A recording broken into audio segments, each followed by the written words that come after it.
മാലിക് റളിയല്ലാഹു അൻഹു സ്വഹീഹായ ഹദീസ് കിട്ടിയാൽ മദീനക്കാരായ ആളുകൾ എങ്ങനെയാണോ ജീവിക്കുന്നത്, മദീനത്തെ ഉലമാഇന്റെ അഭിപ്രായം എന്താണോ അങ്ങനെ മാലിക് ഇമാം മദ്ഹബുകൾ ബഹുമാനപ്പെട്ടവർ മദ്ഹബിന്റെ അഭിപ്രായമായിട്ട് പറയുള്ളൂ. മദീനക്കാർ ഒരു സലാമേ വിട്ടിട്ടുള്ളൂ, 2 സലാം വിട്ടിട്ടില്ല. അതിൽ ഹദീസുണ്ട്. ഇമാമുന സുഹ്രി റളിയല്ലാഹു അൻഹു മദീനത്തെ പള്ളിയിൽ ഇങ്ങനെ ഇരിക്കാൻ, അലമുൻ മിൻ അലാമിൽ ഉമ്മ, ഈ സമൂഹത്തിന്റെ ആലിമീങ്ങളിൽ വലിയൊരു ആലിമാണ് ഇമാമുന സുഹ്രി റളിയല്ലാഹു അൻഹു. അങ്ങനെ ഇരിക്കുമ്പോൾ ഒരാൾ വന്നു.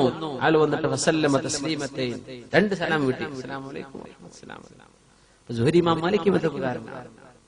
ഇമാം ചോദിച്ചു, അല്ല നിങ്ങൾ എവിടുന്ന് 2 സലാം പറഞ്ഞു? ഹദീസ് ഉണ്ടല്ലോ. ഏതാണ് ആ ഹദീസ്? അത് ഹദീസ് സനദടക്കണ പറഞ്ഞു കൊടുത്തു. അല്ലേ? عن فلان وفلان عن ابن مسعود عن النبي صلى الله عليه وسلم النبي صلى الله عليه وسلم سلم تسليمتين, അല്ലാഹുവിന്റെ റസൂൽ 2 സലാം വീട്ടി. ഒരു ഇമാം പറഞ്ഞു, ഈ ഹദീസ് ഞാൻ കേട്ടിട്ടില്ലല്ലോ, ഈ ഹദീസ് ഞാൻ കേട്ടിട്ടില്ലല്ലോ. അപ്പൊ ഇയാൾ ചോദിച്ചു, അല്ല സുഹരി ഇമാം, നിങ്ങൾക്ക് എത്ര ഹദീസ് അറിയും? അല്ലാഹുവിന്റെ റസൂലിന്റെ ഹദീസ് മുഴുവൻ നിങ്ങൾ പഠിച്ചിട്ടുണ്ടോ? ഖാലല, ഇല്ല ഞാൻ പഠിച്ചിട്ടില്ല.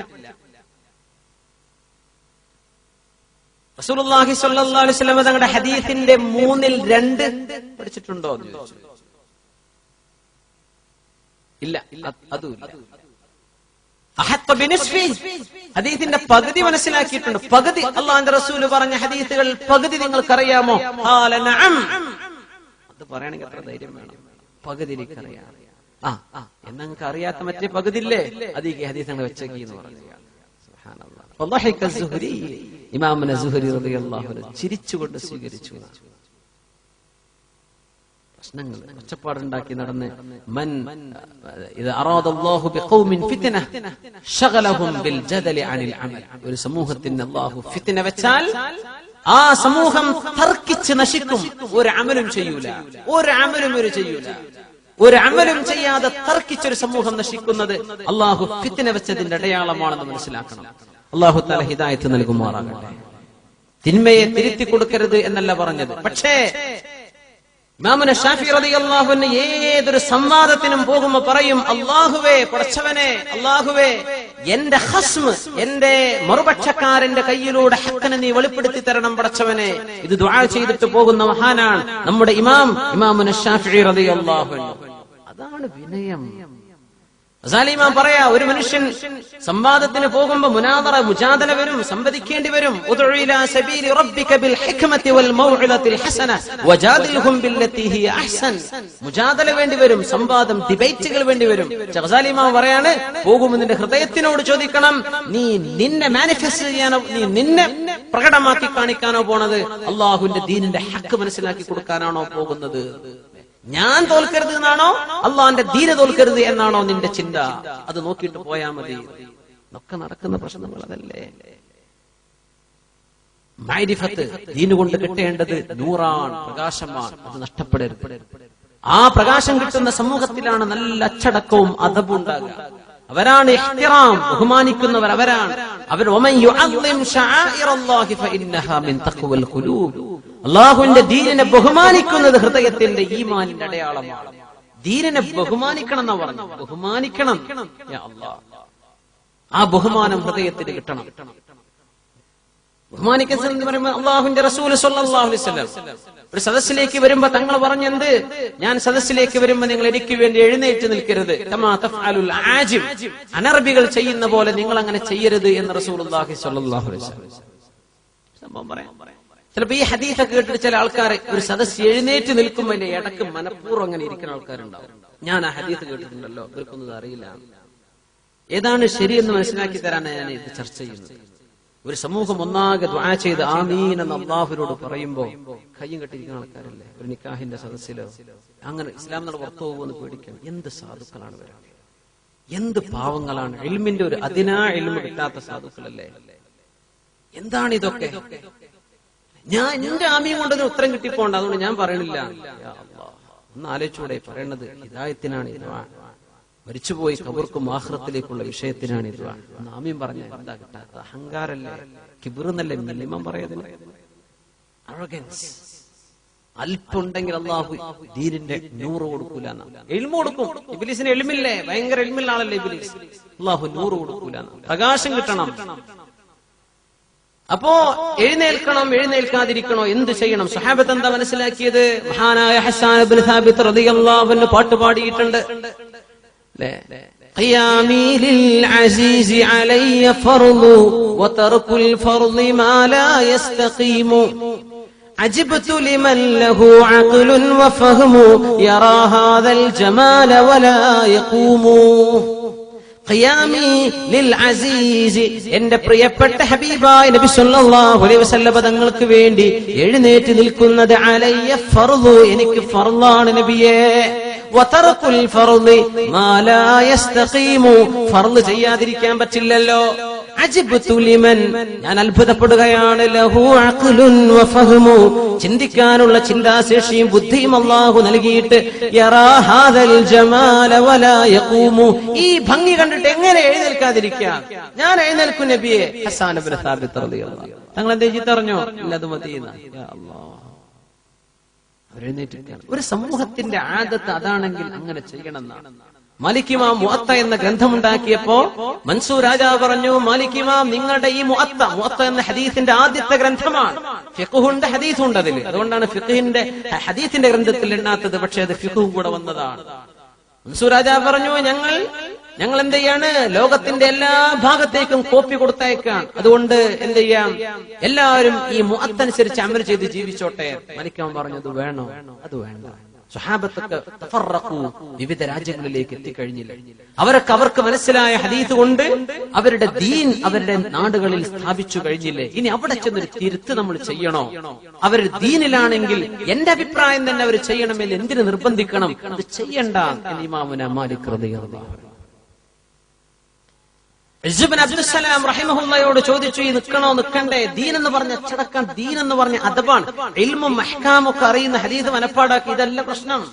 അതുകൊണ്ട് കിട്ടേണ്ടത് നമുക്ക് കിട്ടുന്നുണ്ടോ എന്നാണ് നമ്മുടെ ചർച്ച. 100 കിട്ടുന്നുണ്ടോ? അവിടെയാണ് നമ്മൾ ചിന്തിക്കേണ്ടത്. ഇബ്നു അബ്ദുസ്സലാം റഹിമഹുല്ല ഈ സംഭവം അവര് മാലിക്കി മദ്ഹബിന്റെ ഇമാമാണ്. ബഹുമാനപ്പെട്ടവരെ പറഞ്ഞു, ഈ ഹദീസ് സ്വഹീഹായ ഹദീസാണ്, എഴുന്നേൽക്കണ്ടാൻ. പക്ഷേ സ്വഹാബത്ത് എന്താ അതിനെ സംബന്ധിച്ച് മനസ്സിലാക്കിയത്? അങ്ങനെ ചിന്തിക്കുക. എന്താ സ്വഹാബത്ത് മനസ്സിലാക്കിയത്? അവര് പറയാൻ, ഒരു നാട്ടിലേക്ക് ചെന്നാൽ ആ നാട്ടുകാരുടെ ആദത്ത് ബഹുമാനിക്കാൻ എഴുന്നേൽക്കലാണെങ്കിൽ അവിടെ എഴുന്നേൽക്കണം. നമ്മുടെ നാട്ടിലൊക്കെ ഒരാൾ എഴുന്നേൽക്കാതിരുന്നാൽ അത് ബഹുമാനമാണോ? ബഹുമാനം ചെയ്യാതിരിക്കലാണോ? അത് ഇൻസൾട്ട് ചെയ്യുന്ന തുല്യാണ് അല്ലേ?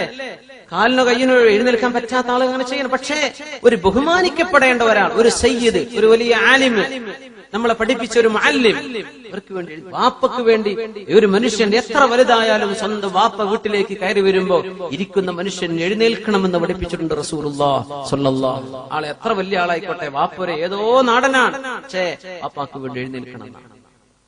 ഇബ്നു അബ്ദുസ്സലാം തങ്ങൾ പറയാം, ആ ഹദീസിന്റെ അർത്ഥം ഇത്രയാണ്. നാട്ടിലെ ആദത്ത് എന്താണോ അത് നിങ്ങൾ മാറ്റണ്ട. അവിടെ അങ്ങനെ എഴുന്നേൽക്കലാം മര്യാദ, അങ്ങനെ എഴുന്നേൽക്കാതിരിക്കലാണോ അച്ചടക്കം എന്ന് അങ്ങനെ ചെയ്തോട്ടെ. പക്ഷേ ഇഹ്തിറാം, ബഹുമാനം വേണം. ബഹുമാനം വേണം. ഇറാഖിൽ ഒരു വലിയ ആലിം ഉണ്ടായിരുന്നു, ഒരു മാലിക്കി മദ്ഹബിലെ തന്നെ ഒരു ആലിം, വലിയ ഫഖീഹ്. ആ രാജസദസ്സിലേക്ക് ഒരു ക്രിസ്ത്യാനിയായ ഒരു മിനിസ്റ്റർ കടന്നു വന്നു. ഒരു ക്രിസ്ത്യാനിയാണ്, അതേ ഈ അറബ് ക്രിസ്ത്യാനികളുണ്ടല്ലോ, കടന്നു വന്നു. ഈ ആലിം ഫഖീഹ്, വലിയ ഫഖീഹ്, അദ്ദേഹം എഴുന്നേറ്റു. അപ്പൊ കൂടുതലുള്ള ആലിമീങ്ങളൊക്കെ പോയപ്പോ, നിങ്ങൾ എന്ത് പണിയായി ചെയ്തത്? ഇയാൾ വന്നിട്ട് എഴുന്നേൽക്കേ, നിങ്ങൾ എന്താ ഇപ്പൊ എഴുന്നേറ്റ്? ക്രിസ്ത്യാനിയല്ലേ? ക്രിസ്ത്യാനികളൊക്കെ ബഹുമാനിക്കാൻ പാടുണ്ടോ? അവര് കുഫറിന്റെ ആളുകളല്ലേ? അവര് ഷിർക്കിന്റെ ആൾക്കാരല്ലേ? അവരെ ബഹുമാനിക്കാണോ? ഞാൻ പറഞ്ഞു, എനിക്ക് മനസ്സിലാവുന്നുണ്ട് നിങ്ങൾ പറയുന്നത്. പക്ഷേ മുസ്ലിം ഉമ്മത്തിനെ സംബന്ധിച്ചുള്ള ഇയാളുടെ കാഴ്ചപ്പാട് ഇവിടെ ഇരിക്കുന്ന മുസ്ലിമീങ്ങളിലാണ്. നമ്മൾ ബഹുമാനമുള്ളവരാണോ? പരസ്പരം റെസ്പെക്ട് ചെയ്യുന്നവരാണോ? ഇതര മതവിശ്വാസികളോട് നമുക്ക് റെസ്പെക്ട് ഉണ്ടോ ഇല്ലേ എന്ന് ഈ മനുഷ്യൻ വിധി എഴുതുക നമ്മളെ കണ്ടിട്ടാണ്. അതുകൊണ്ട് നമ്മുടെ ഒരു ചെയ്തി കൊണ്ട് ഇസ്ലാമിനെ സംബന്ധിച്ച് ഇയാൾ മോശം വിചാരിക്കണ്ട, അതുകൊണ്ട് ഞാൻ എഴുന്നേറ്റതാണ്. ഇതാണ് ഫഹ്മ്, ഇതാണ് ഫിഖ്ഹ് എന്ന് പറയുന്നത്. ഇതാണ് ഫിഖ്ഹ്. എന്തെങ്കിലും ഹദീസ് കണ്ടിട്ട് അങ്ങോട്ട് നടപ്പാക്കുക. കാലിലൊക്കെ നിസ്കരിക്കുമ്പോ കാലിൽ വിരലും ചവിട്ടി കയറുന്ന ആൾക്കാരുണ്ട്. അവർ ഹദീസ് ഇപ്പൊ കണ്ടതാണ്. തോള് ചേർത്തി വെച്ച് എന്ത് ചെയ്യണം? സഫ് ശരിയാക്കണം.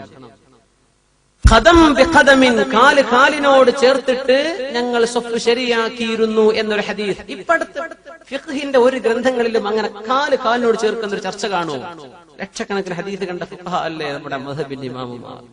അപ്പൊ ചവിട്ടിക്കയർ കാല് വലിച്ച ഒന്നുകൂടി നീങ്ങിട്ട് കാൽമ കയറിയിരിക്കുകയാണ്. എന്താ നിസ്കാരം പ്രസാദാക്കാൻ എന്തൊരടങ്ങാറാണ്.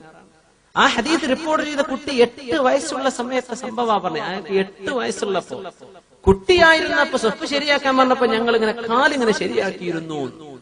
ഉലമാ പറയാ 8 വയസ്സ് പ്രായമുള്ള ആ കുട്ടിയുടെ ആ അഭിപ്രായം ഒരു മസ്അലയിലേക്ക് എടുക്കാൻ മാത്രം പ്രബലമല്ല. കാരണം അത് കുട്ടി മനസ്സിലാക്കിയ രീതിയാണ് പറഞ്ഞത്. സ്വഹാബത്ത് മുതിർന്ന ആളുകൾ എങ്ങനെയാ മനസ്സിലാക്കിയത്? കത്തിഫൻ ബികത്തിഫ്, തോളിനോട് ചേർത്ത് വെക്കണം എന്നാണ്. ഇപ്പണ് കണ്ടിട്ട് ഇതൊന്നും ഹദീസ് എന്താണ്, ഫുഖാക്കൾ എന്താണ് മനസ്സിലായി, ഇതൊന്നും പറയാതെ ഈ ഹദീസ് ഉണ്ടല്ലോ എന്ന് പറഞ്ഞ് ആരും കാണാത്തതെന്ന് അവർ വിചാരിക്കുന്നത്. എന്നിട്ട് സമൂഹത്തിൽ ഒരു തരത്തിൽ അകൽച്ചയുണ്ടാക്കുക ചെയ്യരുത്. നൂറാണ് അങ്ങേയധികം സ്നേഹത്തിലും അച്ചടക്കത്തിലും ബഹുമാനത്തിലും കഴിഞ്ഞുകൂടേണ്ട ഒരു സമൂഹമാണ് നമ്മൾ. നൂറുൻ അലാ നൂർ, അള്ളാഹുവിന്റെ പ്രകാശമാണ് ഈ ദീൻ. അത് ഫിത്നക്കുള്ളതല്ല. അത് അള്ളാഹുലേക്ക് നാം അടുപ്പിക്കാൻ സഹായകമാകും. അള്ളാഹുലേക്ക് അടുക്കാൻ നമ്മൾ എളുപ്പമാക്കണം. നമ്മുടെ ഹൃദയത്തിന് ലാളിത്യവും വിനയവും ഉണ്ടാക്കി തരണം. അതല്ലേ ഇൽമ്? അതല്ലേ ഇൽമ് എന്ന് പറയുന്നത്? അതാ ആ നൂറിനെ ഹിദായത്തിനെ സംബന്ധിച്ചാണ് അല്ലാഹു സുബ്ഹാനഹു വ തആല ഇവിടെ പറഞ്ഞുകൊണ്ടിരിക്കുന്നത്. മുഅ്മിനായ മനുഷ്യന്റെ ഹൃദയം ഇങ്ങനെ വെട്ടിത്തിളങ്ങുന്ന പ്രകാശമാണ്, പ്രകാശമുള്ള ഹൃദയമാണ്. നൂറുൻ അലാ നൂർ, അള്ളാഹുവിന്റെ നൂർ ആ ഹൃദയത്തിലേക്ക് ഇങ്ങനെ വന്നുകൊണ്ടിരിക്കുന്നു. അങ്ങനെ വന്നാൽ ആ ഹൃദയത്തിന് ഒരുപാട് മാറ്റങ്ങൾ വരാനുണ്ട്. സ്വഹീഹായ ഹദീസിൽ ഖുദ്സിയായ ഹദീസ്, സ്വഹീഹ് ബുഖാരിക്ക് റിപ്പോർട്ട് ചെയ്തിട്ടുള്ള ഹദീസ്, ഇദാ തഖറബ ഇലയ്യ അബ്ദി മാ സാല അബ്ദി ബിൻ നവാഫിൽ യഖറബു ഹത്താ അകൂന ലഹു യദൻ വൽ അർജുല. സുബ്ഹാനല്ലാഹ്. മുഅ്മിനായ മനുഷ്യൻ അല്ലാഹുവിലേക്ക് ഇങ്ങനെ അടുത്തടുത്ത് വന്ന് ഇബാദത്തുകൾ ചെയ്ത് അല്ലാഹുവിലേക്ക് അടുത്ത് ഹൃദയത്തിന് അല്ലാഹു നൂറാനിയത്ത് കൊടുക്കുമ്പോ ഫകുന്തു സംഅഹു അല്ലദീ യസ്മഉ ബിഹി, അവർ കേൾക്കുന്ന കാത് ഞാനാകും. ആ വാക്കിന്റെ അർത്ഥം എന്താണ്? വസറഹു അല്ലദീ യുബ്സിറു ബിഹി, അവൻ കാണുന്ന കണ്ണ് ഞാനായിട്ട് മാറും. വയദഹു അല്ലതീ യബ്തിഷു ബിഹാ, അവൻ പിടിക്കുന്ന കൈ ഞാനാകും. വരിജുലഹു അല്ലതീ യംശി ബിഹാ, നടക്കുന്ന കാല് ഞാനാകും. ഈ ഹദീസൊക്കെ എന്താ ചർച്ച ചെയ്യപ്പെടാതിരിക്കുന്നത്? ഇതുകൊണ്ട് ചർച്ച ചെയ്യുമ്പോഴേക്കും ഇസ്ലാം എന്ന് പുറത്തു പോകുമോ? എന്താണ് ഈ പറയുന്നതിന്റെ അർത്ഥം? അല്ലാഹു തആല ഒരു മുഅ്മിനായ മനുഷ്യന്റെ ഹൃദയത്തിന് നൂറ് കൊടുത്താൽ സാധാരണ കണ്ണുകൾക്ക് കാണാത്ത രീതിയിൽ അല്ലാഹു തആല മദദ് നൽകുന്നുണ്ട് എന്നല്ലേ റസൂലുള്ളാഹി സ്വല്ലല്ലാഹു അലൈഹി വസല്ലം പറയുന്നത്. അതല്ലേ ഇതിനർത്ഥം? നമ്മുടെ കൈകൾ, നമ്മുടെ കാല്, നമ്മുടെ ശരീരത്തിന്റെ നമ്മുടെ സെൻസുകൾ, നമ്മുടെ സെൻസറി കപ്പാസിറ്റി അല്ലാഹു തആല വർദ്ധിപ്പിക്കും. അല്ലാഹുവിന് എളുപ്പമല്ലേ? യാ അല്ലാഹ്, ഇത് അല്ലാഹു തആല മുഅ്മിനീങ്ങൾക്ക് ചെയ്തു കൊടുക്കുന്നുണ്ട്. അപ്പോഴാണ് ഉസ്മാൻ ഇബ്നു അഫ്ഫാൻ റളിയല്ലാഹു അൻഹു പറഞ്ഞത് ആ മനുഷ്യനോടല്ലേ, നമ്മുടെ മുമ്പിലേക്ക് വരുമ്പോ കണ്ണിൽ വ്യഭിചാരവുമായി കടന്നു വരികയാണോ? അവഹയൻ ബഅദ റസൂലില്ലാഹ്, അല്ലാഹുവിന്റെ റസൂൽ വഫാത്തായതിന്റെ ശേഷം സ്വല്ലല്ലാഹു അലൈഹി വസല്ലം ആകാശത്ത് നിന്ന് വഹി വരുന്നുണ്ടോ? സഹാബി വരുമ്പോ അല്ലേ, റോട്ടിലൂടെ വരുമ്പോ ഒരു പെണ്ണിന്റെ കാലിലെ നെരിയാണിയുടെ ഭാഗത്തെ വസ്ത്രം ഒരു കാറ്റിലങ്ങ് പൊങ്ങിയപ്പോ കാലിലെ പാദസരം കണ്ടുപോയതാണ്. ഉടനെ കണ്ണു താഴ്ത്തി പോന്നിട്ടുണ്ട്. പക്ഷേ ശരീരത്തിന് എന്തോ ഒരു ആഗ്രഹം തോന്നി. അങ്ങനെ ഇൽമിന്റെ സദസ്സിലേക്ക് കയറി വരിക. വന്നിരുന്നപ്പോഴും തങ്ങൾ ചോദിക്കുക, കയറി വരുമ്പോ കണ്ണിൽ വ്യഭിചാരവുമായിട്ട് വരികയാണോ എന്ന് പറഞ്ഞാൽ അസ്തഗ്ഫിറുല്ലാഹ് എന്ന് തൗബ ചെയ്ത് മടങ്ങാതെ എവിടെ? അങ്ങാടിയിൽ നടന്ന സംഭവം ഉസ്മാൻ ഇബ്നു അഫ്ഫാൻ റളിയല്ലാഹു അൻഹു സദസ്സിൽ വന്ന സ്വഹാബിയോട് പറയാം, മുത്തവാത്തിറാണ്, നിഷേധിക്കാൻ പറ്റൂലല്ലോ. ഈ ഹദീസിന്റെ അർത്ഥമല്ലേ ഈ പറയുന്നത്? കുന്തു സംഉ, അത് നൂറാനിയത്താണ്, പ്രകാശമാണ്. അല്ലാഹുവിന്റെ ഔലിയാഇന്റെയും അഖ്താബുകളുടെയും അല്ലാഹു ഇഷ്ടപ്പെട്ട അല്ലാഹുവിന്റെ സ്വാലിഹീങ്ങളുടെയും ജീവിതത്തിൽ ഇതൊരുപാട് കാണാൻ കഴിയും. ഇത് നൂറാണ്. എന്താണ് ഈ നൂറ്? എന്താണ് നമ്മുടെ പ്രകാശലോകം? ഏതാണ് നമ്മുടെ ഭൗതിക ലോകത്തിന്റെ പരിധികൾ? എന്തൊക്കെയാണ്? ഇത് മനസ്സിലാകുമ്പോ ശരിക്കും ഇൻഷാ അല്ലാഹ് അടുത്ത ആഴ്ച നമ്മൾ ക്ലാസ് വരുമ്പോ നമ്മുടെ പ്രൊജക്ടർ നമുക്ക് വർക്ക് ചെയ്യാൻ പറ്റിയാൽ ചിലക്ക് നമ്മൾ എന്തുകൊണ്ട് അള്ളാഹിനെ കാണാൻ പറ്റുന്നില്ല അല്ലെ? അള്ളാഹുവിനെ എനിക്ക് കാണണം എന്ന് പറയുന്നത് ഏറ്റവും വലിയ അച്ചടക്കക്കേടുള്ള ഒരു ചോദ്യമാണ്. എനിക്ക് അള്ളാഹിനോട് കാണണം. എങ്ങനെ ഇപ്പൊ അങ്ങനെ മോശാവുക? ഈ കാണുന്ന ലോകം എന്ന് പറയുന്ന നമ്മുടെ ഈ ലോകം എന്താണ് എന്ന് മനസ്സിലാക്കുന്ന ഒരു കുറച്ച് 700 സ്ലൈഡുകളുണ്ട്. ഞാൻ അതിൽ കുറച്ചൊരു 10-15-20 നമുക്ക് അങ്ങനെ ഒന്ന് മെല്ലെ ഒന്ന് ഓടിച്ചു പോകണം, കാണാൻ പറ്റുന്ന ഒരു രീതിയിലേക്ക് ആണെങ്കിൽ നമ്മുടെ ഈ ലോകത്ത് എവിടെയാണ് നമ്മൾ നിലകൊള്ളുന്നത് എന്ന് മനസ്സിലാവും. ഇനിയാണ് ആ ലോകത്തേക്ക് അള്ളാഹുവിന്റെ നൂറങ്ങട്ട് കടത്തിവിടുമ്പോ മുഅ്മിനായ മനുഷ്യരിൽ വരുന്ന മാറ്റങ്ങൾ. ഉമർ ഫാറൂഖ് റളിയല്ലാഹു തആല അൻഹു മദീനയിലെ മസ്ജിദുൻ നബവിയിലെ പള്ളിയിൽ നിന്ന് ഖുത്ബയോതുമ്പോൾ യാ സാരിയ അൽ ജബൽ അൽ ജബൽ, സാരിയ പർവ്വതം ആ പർവ്വതം. സാരി റളിയല്ലാഹു അൻഹു സദസ്സിൽ മുത്തവാത്തിറായ സംഭവമല്ലേ. മുത്തവാത്തിർ എന്ന് പറഞ്ഞാൽ നിഷേധിക്കാൻ കഴിയാത്ത വിധം ഒരു ജനറേഷൻ ഒന്നാകെ ട്രാൻസ്മിറ്റ് ചെയ്ത ട്രഡീഷൻ എന്നാണ് അതിന്റെ അർത്ഥം. നിഷേധിക്കാൻ പറ്റില്ല. സാരി റളിയല്ലാഹു അൻഹു നഹാവന്തിലാണ്. നഹാവന്ത് അത് പേർഷ്യയുടെ ഭാഗമാണ്. അവിടെ കിടക്കുന്ന സാരി റളിയല്ലാഹു അൻഹുവിനെ ഉമർ തങ്ങൾ മദീനത്തെ മിമ്പറിൽ നിന്ന് വിളിക്കാൻ, യാ സാരിയ, ജുമുഅ നേരം, അൽ ജബൽ അൽ ജബൽ, ആ പർവ്വതം ആ പർവ്വതം. വമിൻ വഇസ്മാഉ ഉമർ വസമാഉ സാരിയ റളിയല്ലാഹു അൻഹു, ഉമർ റളിയല്ലാഹു തആല അൻഹുവിനെ സാരി റളിയല്ലാഹു അൻഹു കേട്ടതും ആ വിവരം ഉമർ റളിയല്ലാഹു അൻഹു അറിഞ്ഞതും മിൻ ജുംലത്തിൽ ഖറാമാത്ത്, അല്ലാഹു ഈ മഹാന്മാർക്ക് നൽകിയ അത്ഭുതകരമായ അല്ലാഹുവിന്റെ ഫൈലുകളിൽ പെട്ടതാണെന്ന് മഹാന്മാരായ ഉലമാ രേഖപ്പെടുത്തി. എന്താ, എത്രയോ കിലോമീറ്റർ അപ്പുറത്താ യുദ്ധം കഴിഞ്ഞ് തിരിച്ചു വന്നു. ഉമർ ഫാറൂഖ് തങ്ങളെ, നിങ്ങൾ ആ പറഞ്ഞ വിവരം ഞങ്ങൾക്ക് കിട്ടിയില്ലായിരുന്നെങ്കിൽ നഹാവന്ത് യുദ്ധം തോറ്റേനെ. എന്താ, ഒരു പർവ്വതത്തിന്റെ പിന്നിലാണ്. ഉമർ തങ്ങൾ പറയാണ്, ആ പർവ്വതത്തിന്റെ പിറകിൽ നിന്ന് സൈന്യം വരുന്നുണ്ട്, ഒരു നിങ്ങളുടെ ബറ്റാലിയനെ പർവ്വതത്തിന്റെ മുകളിലേക്ക് പറഞ്ഞയക്കണം. അങ്ങനെ സാരി റളിയല്ലാഹു അൻഹു അവിടുത്തെ സൈന്യത്തെ പറഞ്ഞയച്ചു. നോക്കുമ്പോ ശത്രുക്കൾ ആക്രമിക്കാൻ വേണ്ടി വരികയാണ്. അവരെ കീഴ്പ്പെടുത്തി നഹാവന്ത് യുദ്ധം മുസ്ലിങ്ങൾക്ക് വിജയം കിട്ടി. ചരിത്രം പരിശോധിക്കുക. എങ്ങനെ വിജയിക്കാൻ കാരണം? മദീനത്ത് നോക്കിയിട്ട് എങ്ങനെ കണ്ടത്? ഇപ്പൊ നമുക്ക് ഡിവൈസുകളിലെ കണ്ണി നമ്മുടെ മുമ്പിൽ, നമ്മുടെ മൊബൈലുകൾ നോക്കിക്കാണാൻ പറ്റുന്ന 3Dയും 4Dയും ഒക്കെ ആയിട്ട് എന്തൊക്കെ സംവിധാനങ്ങളാണ്. ഇതൊക്കെ അല്ലാഹു തആല അല്ലാഹുവിന്റെ നൂറാനിയത്ത് കിട്ടിയ ആളുകൾക്ക് അല്ലാഹു കൊടുത്തിട്ടുണ്ട്. എന്തുകൊണ്ട് ഉമർ റളിയല്ലാഹു അൻഹു ഹബീബായ നബി തങ്ങൾ പറയുന്നു, എന്താ ഉമറേ, നിങ്ങൾ ഒരു വഴിയിലൂടെ വരുമ്പോ ആ വഴിക്ക് പിശാചും വരുന്നുണ്ടെങ്കിൽ ലസലക ശൈത്വാനു ഫജ്ജൻ ഗൈറ ഫജ്ജിക യാ ഉമർ, നിങ്ങൾ വരുന്ന വഴിക്ക് പിശാച് വരൂല. പിശാച് ബൈപ്പാസിന് പോയി പോകും. നിങ്ങളുടെ മുമ്പിലേക്ക് പിശാച് വരൂല. പിശാച് വേറെ വഴിക്ക് പോകും. ആരോട്? ഉമറുൽ ഫാറൂഖ് റളിയല്ലാഹു അൻഹു. അങ്ങനത്തെ കൽബിന് അല്ലാഹു നൂറാനിയത്ത് കൊടുത്തപ്പോ കണ്ടതാണ് സാരി റളിയല്ലാഹു അൻഹു. അതുകൊണ്ടൊന്നും ഇസ്ലാം പുറത്തു പോകുമോ? ഇങ്ങനെ ചരിത്ര സംഭവം ഉണ്ടതിന്റെ പേര് ഇസ്ലാമിന് എങ്ങനെ പുറത്തു പോവുക? ഈ വിഷയം മനസ്സിലാക്കിയത് കൊണ്ട് എങ്ങനെ ഇസ്ലാം എന്ന് പുറത്തു പോകും? നമ്മൾ എന്താണ് ഈ പറയുന്നത്? എന്താണ് ഈ ശിർക്കും കുഫറും എന്ന് പറയുന്ന വിഷയങ്ങൾ എന്തൊക്കെയാണ് നമ്മൾ മനസ്സിലാക്കേണ്ടത്? എന്തെങ്കിലും പറയാണോ? ശരീഅത്തിൽ അറിയപ്പെട്ട വിഷയങ്ങൾ, മുതവാത്തിറായി വന്ന സംഭവങ്ങൾ നമ്മളുടെ നിഷേധിച്ചാൽ കണ്ണടച്ചാൽ ഇരുട്ടായി നമുക്ക് വിശ്വസിക്കാൻ പറ്റുമോ? ദീൻ എന്നത് ബുദ്ധിയല്ല, അഖലല്ല, ഖൽബാണ്. ഖൽബ് കൊണ്ട് ചിന്തിക്കാൻ പറ്റാത്തവർക്ക് ഈ ദീൻ മനസ്സിലാക്കാൻ കഴിയില്ല. ഇത് ബുദ്ധി കൊണ്ട് മനസ്സിലാക്കേണ്ടതല്ല, ഇത് ഖൽബ് കൊണ്ട് മനസ്സിലാക്കേണ്ടതാണ് ദീൻ, അല്ലേ? സുലൈമാൻ അലൈഹിസ്സലാത്തു വസ്സലാം ഫലസ്തീനിലാണ്. സുലൈമാൻ നബി അലൈഹിസ്സലാമിന്റെ ആസ്ഥാനം ഫലസ്തീനാണ്. അന്ന് ബൈത്തുൽ മുഖദ്ദസ്, ജൂതന്മാർ ഇന്നതിനെ വിളിക്കുന്നത് ടെമ്പിൾ ഓഫ് സോളമൻ. സോളമൻ എന്ന് പറഞ്ഞ സുലൈമാൻ അലൈഹിസ്സലാം അവരുടെ ദേവാലയം എന്നർത്ഥത്തിൽ. ടെമ്പിൾ എന്ന് പറഞ്ഞ നാട്ടിലേക്ക് എന്താ പറയാ? ക്ഷേത്രം. ഇംഗ്ലീഷിലൊക്കെ ടെമ്പിൾ ഓഫ് സോളമൻ അടിച്ചാൽ കിട്ടുന്നത് എന്താ? മസ്ജിദുൽ അഖ്സയുടെ ഫോട്ടോ വരിക. മസ്ജിദുൽ അഖ്സ അവിടെയാണ് സുലൈമാൻ നബി അലൈഹിസ്സലാമിന്റെ ആസ്ഥാനം. സബയിലെ ബിൽഖീസ് രാജ്ഞി സൂറത്തുൻ നംലിൽ പറയുന്ന അല്ലാഹു പറയുന്ന സംഭവം എവിടെയാണ്? യമനിലാണ്.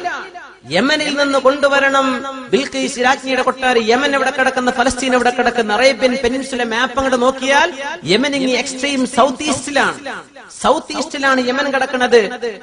ഫലസ്തീൻ കിടക്കുന്നത് നോർത്ത് വെസ്റ്റിലാണ്. എത്ര കിലോമീറ്റർ? മിനിമം 3000 കിലോമീറ്ററിന്റെ മുകളിൽ വരും. യാ അല്ലാഹ്, അത് കൊണ്ടുപോകണം സബ രാജ്ഞിയുടെ കൊട്ടാരം. അയ്യുക്കും യഅ്തീനി ബിഅർശിഹാ ഖബ്ല അൻ യഅ്തൂനി മുസ്ലിമീൻ. ആരാ കൊണ്ടുവരാ?